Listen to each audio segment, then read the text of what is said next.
Hey everybody, Wayne from Full Sail Marketing, and we're talking about how much money should contracting companies be spending on their marketing. What a crazy question, and guess what? If you do it correctly, you can make almost 5-10 times the amount of money that you spend on marketing back on the back end of services. Put that into your pocket, give it to your employees, and go sit on a beach and love life. Literally, we have companies that are spending about 20 grand on one marketing campaign. It sounds crazy, right? But what if I told you that it was putting over $100,000 into their pockets, and then every year after that, it pays them even more? So stay tuned. I'm going to teach you all about how much you should be spending on your marketing budget.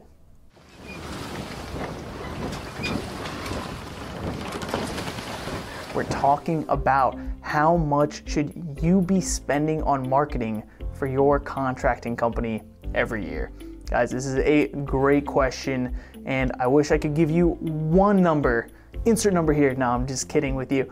But the true answer is it depends how big your company is. Of course, I'm going to give you some great guidelines on what you should be focusing on to make sure that marketing is an investment and not an expense. Now, this is the first thing. A lot of people are like, Wayne, yeah, you're a marketer. Of course, that's what you're gonna say. But get it out of your mind that whatever the money is that you're spending on marketing is leaving you, right? That it's an expense, because that's truly not what it's meant to be. If marketing is done correctly, it is an investment. You've probably heard of this thing called ROI, which is return on investment. That's what your number one focus should be in marketing. Now, I know it sounds lame, but think about it this way, all right? On one hand, you view marketing as an expense, all right? You think about it, I gotta buy truck wraps, or I gotta buy signs, maybe I gotta do some brochures, pamphlets.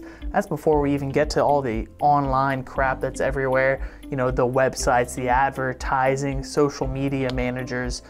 And you're like, oh man, I don't want to do any of this stuff. It's just costing me so much money. I'm not gonna do it, right? I'm gonna do a little bit of this because it's gonna cost me money. But if you only do the little things, right, because you're worried about how much money it's costing you, you have to think about how much is it gonna end up benefiting you on the back end, right? That's the goal of marketing, that if it's done properly, all this money that you're spending, right, on these brochures, on lawn signs, on truck wraps, on stuff on the web, it needs to be putting more money in your pocket. So if you think about it as an investment, the return on investment that you get, right? Let's just say something easy to understand, like a truck wrap, right? You spend money on a nice truck wrap, costs you $1,000 to get it designed and get it put onto your truck. Hell, even if it costs $5,000. Now, if it's done properly and done correctly, yeah, at first that money's coming out of your pocket, but it's now increasing your brand awareness. You're driving all the time, right? People are seeing you. They're gonna start remembering you. If someone's already thinking about the service, and all of a sudden, here pulls up beside them a beautiful looking image that looks so professional, with a big phone number on the side of it, or a big website, now you're in front of them and you're prepared to become their contracting company.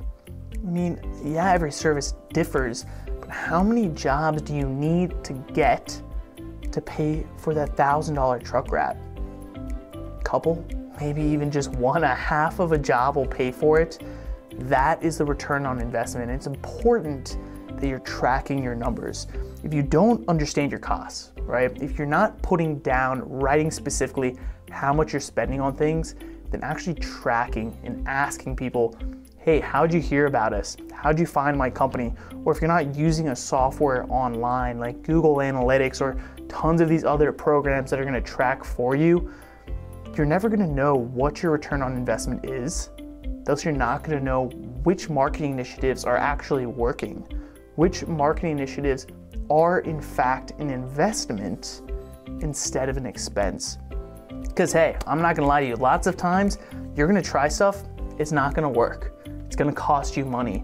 Maybe you develop some door hangers to put on people's doors that aren't eye-catching. They're an ugly color, or hell, let's hope this doesn't happen, but your phone number is wrong on it, your website's incorrect on it, or people just don't like it and they throw it in the trash. That's possible. It can happen. But how are you going to know that if you're not actually tracking it? So it's super important. Ask people how they hear about you, how they find out about you. That way you can make sure to double down on what's working and throw away into the trash all that crap that's just costing you money, that's not putting more into your pocket, guys. That's the first thing.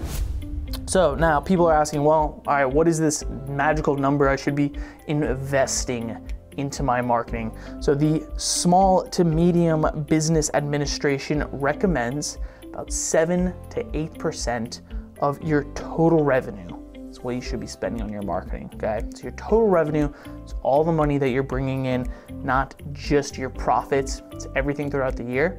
Now, this might sound like a lot to you. Put it in perspective, a company that's pulling in about $500,000 in sales, it's gonna be spending about $35,000, $40,000 on marketing.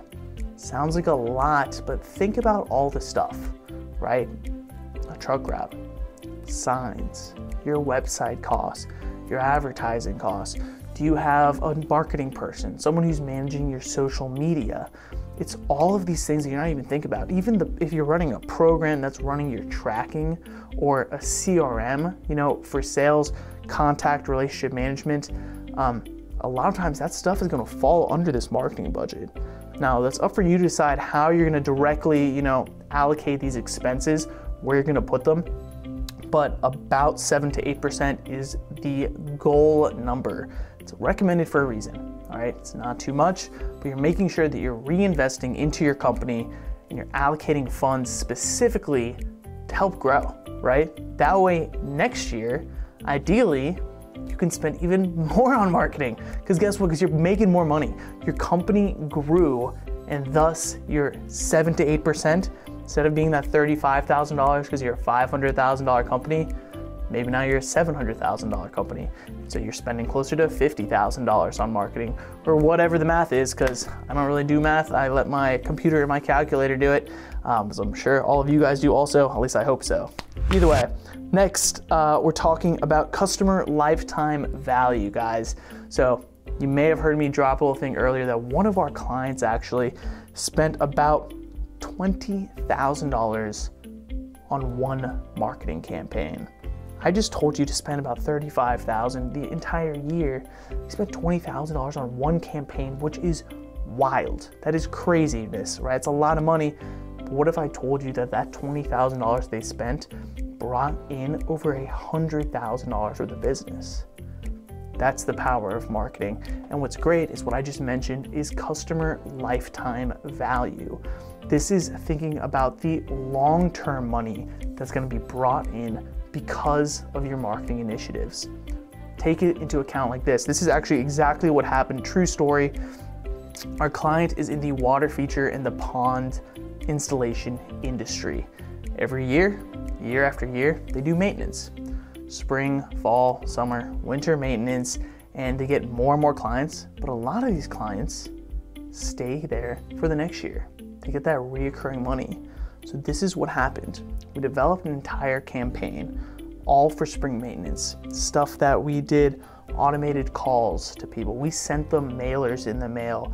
We had advertising online. We developed pages on the website for spring maintenance that was about to happen, trying to get all these new clients, right? And we're so conscious about the clients right now that we want to get. And it was successful. So thankful. We tracked our numbers. Turns out I made just a little bit more than $100,000 back for marketing. So it was a 5 times return on investment.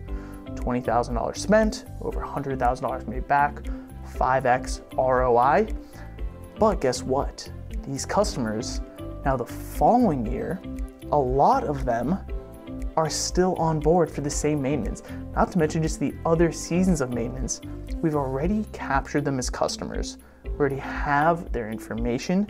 We don't need to advertise to them. We don't need to try and send them these mailers of, hey, this is who we are. This is the service that we provide. We'd love to help you. Now it's as simple as calling them. or clicking one button to send an email out that says, hey, it's that time of year again. Remember how beautiful we made your pond or water feature look? Let us help you once more with our amazing customer service. We're looking forward to hearing from you. And you make that money. A lot of times, ideally, you're doing an awesome job, and so you don't even have to do anything. They're gonna reach right out to you. They already know who you are. They've already had a good experience with you. They don't wanna have to take the time and the effort into going and looking for another company, right? Oh my gosh, the risks that are associated with that, you're gonna find someone who's gonna mess up your entire property. That would be awful. And so that lifetime value, that customer lifetime value is huge, and it's gonna put even more money into your pocket, even a bigger return on investment, sometimes one that is unimaginable, because who knows how long those customers are gonna keep coming back to you. And don't even get me started on the referrals that they can send you now, because you did a great job for them. Now they're gonna tell other people about you, and that's something a lot of times is pretty difficult to track. It's how much money you're making off of even referrals that are coming in.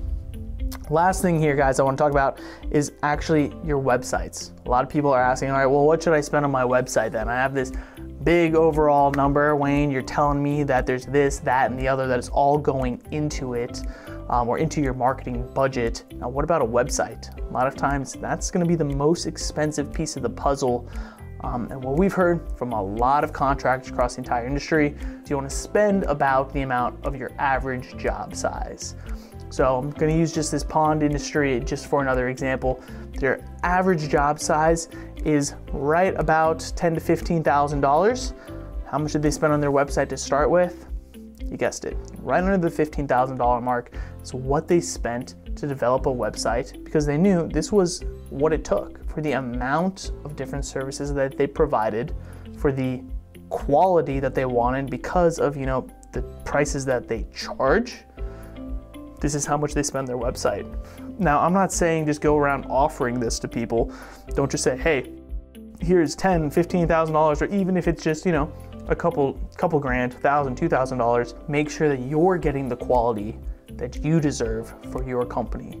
It needs to be very professional. It obviously needs to show who you are, show your brand, your expertise, and put you in a great light for your customers. So like I said, we've heard this recommendation from multiple different coaches in the industry, specifically for contractors, and they recommend developing a new website right around the cost of your average job size. Because guess what? If this new website only brings in one job, you made your money back, it was worth it. Now it's all profit from there. Guys, I hope this helped you a little bit. If it did, drop me a comment, even just hit a like button, subscribe to our channel. We'd appreciate it. And better yet, share this video with somebody else that you think might benefit from it. It's the #1 way that we're gonna stay in business. We're gonna keep creating great content for you. Appreciate it, guys, and have a great day. We'll catch you on the next one.